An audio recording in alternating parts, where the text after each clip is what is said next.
Bismillahirrahmanirrahim. Assalamu alaikum. The main aim of this lecture is to state and prove Abel's theorem for improper integrals, and then we discuss a related example. We start from the statement of Abel theorem. Abel theorem हमें help करता है एक ऐसा integral जो कि product of to function में given हो उसकी कन्वर्जेंस फाइंड करने में। और इसमें जब हम दो फंक्शन f और g दोनों के प्रोडक्ट के ऊपर एक इम्प्रॉपर इंटीग्रल कंसीडर करते हैं तो ये इम्प्रॉपर इंटीग्रल कन्वर्जेंट होता है जब हमारे पास फंक्शन f के ऊपर भी कुछ कंडीशंस है और g के ऊपर भी कुछ कंडीशंस है। f के ऊपर जो कंडीशन है वो ये है कि फंक्शन f बाउंडेड होना चाहिए और मोनोटोन होना चाहिए for all x is greater than equal to a, और improper integral a to infinity g dx को कन्वर्जेंट होना चाहिए। अब इस थ्योरम के प्रूफ के लिए जो हम रिजल्ट यूज़ करते हैं हम उनको रिकॉल करते हैं।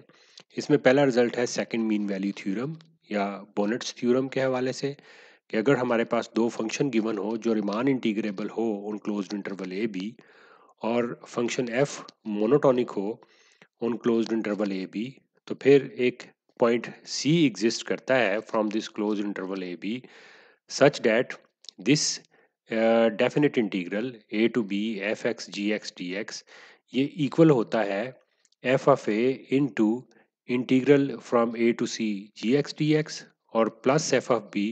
Integral from c to b g d x. यानी हमारे पास जो इंटीग्रल होता है हम कंसीडर करते हैं g के लिहाज से, तो हम इसको दो हिस्सों में ब्रेक करते हैं, एक a से c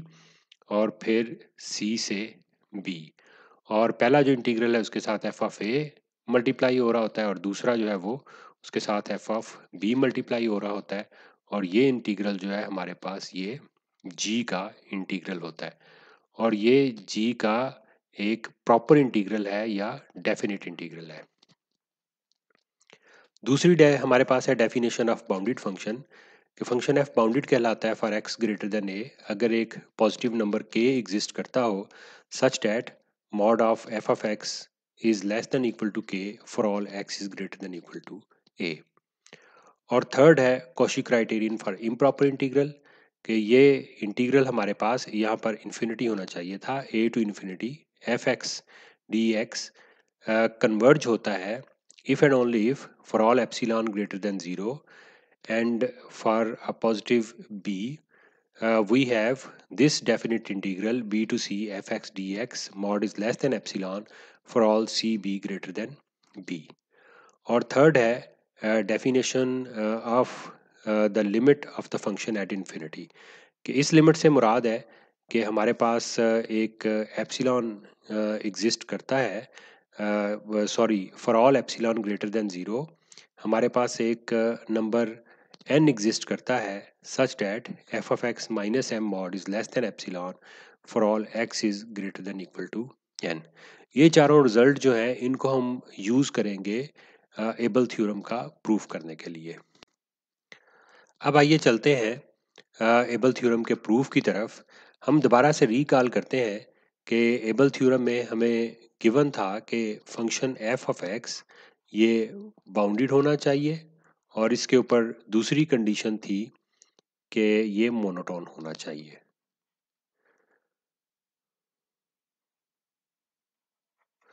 और जी के हवाले से जो कंडीशन थी हमारे पास वो ये थी कि अगर हम improper integral a to infinity g x d x consider करें तो इसको कन्वर्जेंट होना चाहिए। तो सबसे पहले हम जो यूज़ करते हैं वो है कि फंक्शन एफ अगर बाउंडेड है और मोनोटोन है on this half open interval a infinity तो फिर ये इंटीग्रेबल भी होगा on close interval a b for every b is greater than equal to a. और इसके अलावा जी तो ऑलरेडी हमें गिवन है कि वो इंटीग्रेबल है ऑन ए बी क्योंकि हमारे पास ये इम्प्रॉपर इंटीग्रल जो है वो कन्वर्जेंट है। तो इस लिहाज से जब हम बोनेट थ्योरम या सेकंड मीन वैल्यू थ्योरम इस्तेमाल करते हैं तो हम उससे ये स्टेटमेंट लिखते हैं कि b to c f x g x d x that is equal to f of b to c nought, यानी सी नॉट एक पॉइंट एग्जिस्ट करेगा मीन्स हमने जो इंटरवल कंसीडर किया है वो ए बी की बजाय प्रूफ के लिहाज से हमने बी सी कंसिडर किया है, और एक पॉइंट जो है वो सी नॉट ये एग्जिस्ट करेगा इस इंटरवल बी सी को, और इसको हमने यहाँ पर देखें मेंशन भी किया हुआ है। उसके लिहाज से फिर हमारे पास आ जाता है कि एफ ऑफ बी इसके लिहाज से, और इंटीग्रल जी ऑफ एक्स का बी टू सी नॉट, क्योंकि सी नॉट पॉइंट को हमने इंट्रोड्यूस करवाया था, और इस सी के लिहाज से एफ ऑफ सी, और आगे हमारे पास जी का integral from C naught to सी। तो ये इसको हम एक्सप्रेशन 1 का नाम देते हैं। अब दूसरा रिजल्ट जो हम यूज़ करते हैं वो है कि हमें गिवन है कि फंक्शन एफ बाउंडेड है ऑन ए इन्फिनिटी, तो उस बाय डेफिनेशन फिर एक पॉजिटिव नंबर के एग्जिस्ट करेगा such that mod of f x is less than equal to k for all x is greater than equal to a. यानी particularly ए से बड़े जितने भी हमारे पास नंबर होंगे जिसमें ये बी भी शामिल है, सी नॉट भी शामिल है, ये बी भी शामिल है, इनके लिहाज से भी हमारे पास इसका मॉड जो है लेस देन इक्वल टू के होगा। तो हमने जो यूज़ करना है वो एफ ऑफ बी और एफ ऑफ सी को है, तो उसके लिहाज से हम दो एक्सप्रेशन लिख लेते हैं, और इसको हम नाम देते हैं एक्सप्रेशन 2 का। अब क्योंकि हमें ये भी गिवन है एबल थ्योरम की स्टेटमेंट में कि improper integral a to infinity g x d x convergent है, तो by Cauchy criterion for all epsilon greater than zero एक पॉजिटिव नंबर बी एग्जिस्ट करेगा such that b to c g x d x mod is less than epsilon over 2 k for b c greater than capital b. अब अगर epsilon एक positive number है और के भी हमारे पास एक पॉजिटिव नंबर है, तो एप्सिलॉन ओवर 2 के भी एक पॉजिटिव नंबर होगा। हमने इसको इस फॉर्म के अंदर इसलिए इस्तेमाल किया है कि एंड पे हम ये 2 के या तो कैंसिल हो जाएगा या ख़त्म हो जाएगा, हम सिर्फ एप्सिलॉन को बचाना चाहते हैं। अब हमारे पास ये रिज़ल्ट जो है ये तमाम उन पॉइंट्स के लिए वैलिड है जो कि कैपिटल बी से बड़े हैं। इस लिहाज से पर्टिकुलरली हम दो स्टेटमेंट इससे बनाते हैं। पहली स्टेटमेंट हमारे पास b to c naught g x d x mod is less than epsilon over 2 k, और दूसरी statement c naught to c g x d x mod is less than epsilon over 2 k. इसको हम expression 3 का नाम देते हैं। अब इन तमाम स्टेटमेंट्स को कंबाइन करेंगे जब हमारे पास b c greater than b हो। तो सबसे पहले हम अगर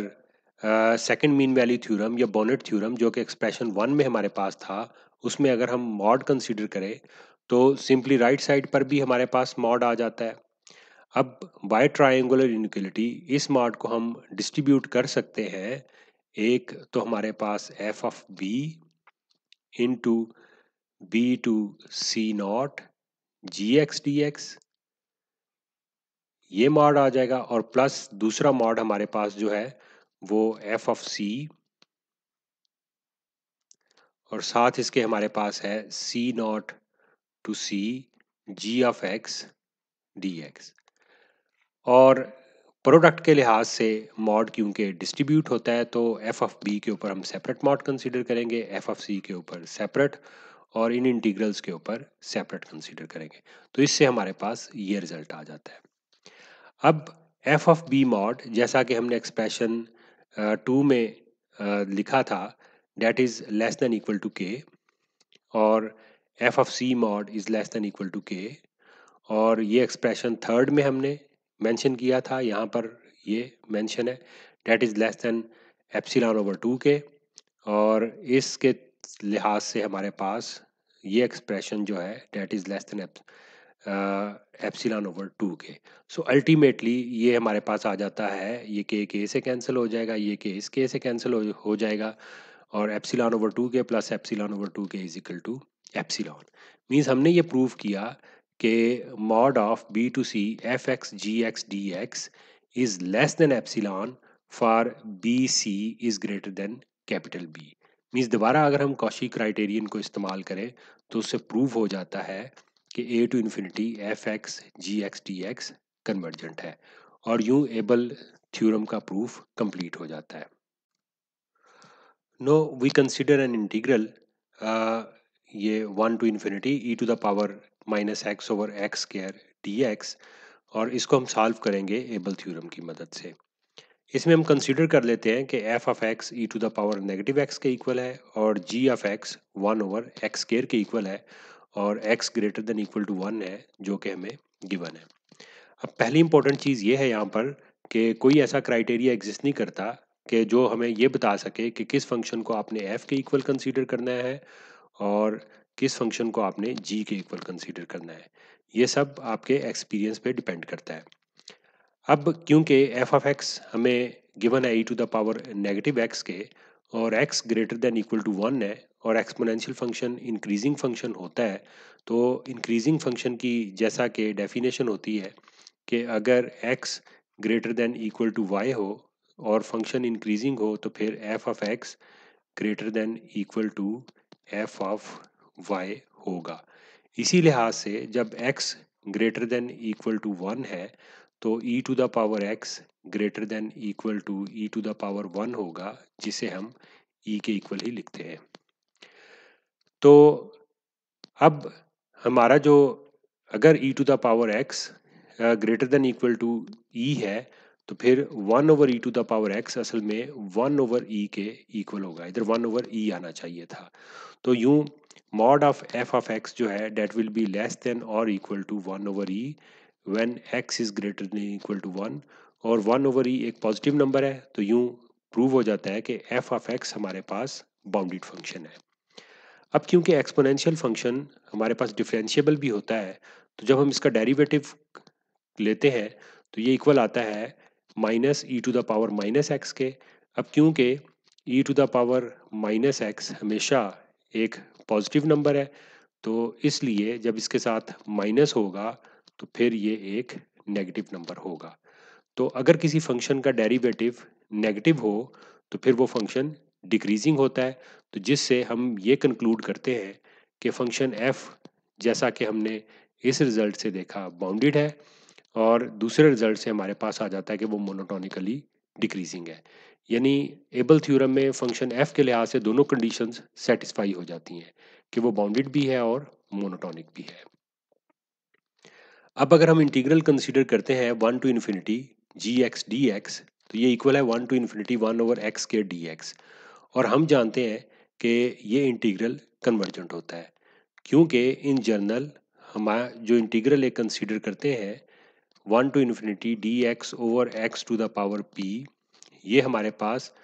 कन्वर्जेंट होता है अगर p ग्रेटर देन 1 हो, और ये डाइवर्जेंट होता है अगर p less than equal to 1 हो। और यहाँ एक लिहाज से p ग्रेटर देन 1 मीन्स के 2 ग्रेटर देन 1, तो उस लिहाज से ये इंटीग्रल हमारे पास कन्वर्जेंट है। अब दोनों कंडीशंस जो है एफ और जी के ऊपर एबल थ्योरम की सेटिस्फाई हो जाती हैं, तो directly we can write by Abel theorem that integral 1 to infinity f x g x d x, जो कि इक्वल है 1 to infinity e to the power minus x over x square d x convergent है। तो अब अगर कोई भी question हमें गिवन हो जिसमें कहा जाए कि हमें एबल थ्योरम की मदद से उसकी कन्वर्जेंस को प्रूव करना है, तो उसमें पहला स्टेप यही बड़ा इंपॉर्टेंट होता है कि हम किस फंक्शन को f के इक्वल कंसीडर करें और किस फंक्शन को g के इक्वल कंसीडर करें। बाकी कंडीशंस तो उसके बाद की बात है। लिहाजा हमें ये सीखने की तरफ ध्यान देना चाहिए कि अगर किसी भी क्वेश्चन को एबल थ्योरम की मदद से सॉल्व करना है तो हम क्या फंक्शन f के इक्वल रखें और क्या फंक्शन g के इक्वल रखें कि इजीली एबल थ्योरम अप्लाई कर सकें। आज के लिए इतना ही। Thank you very much for your attention.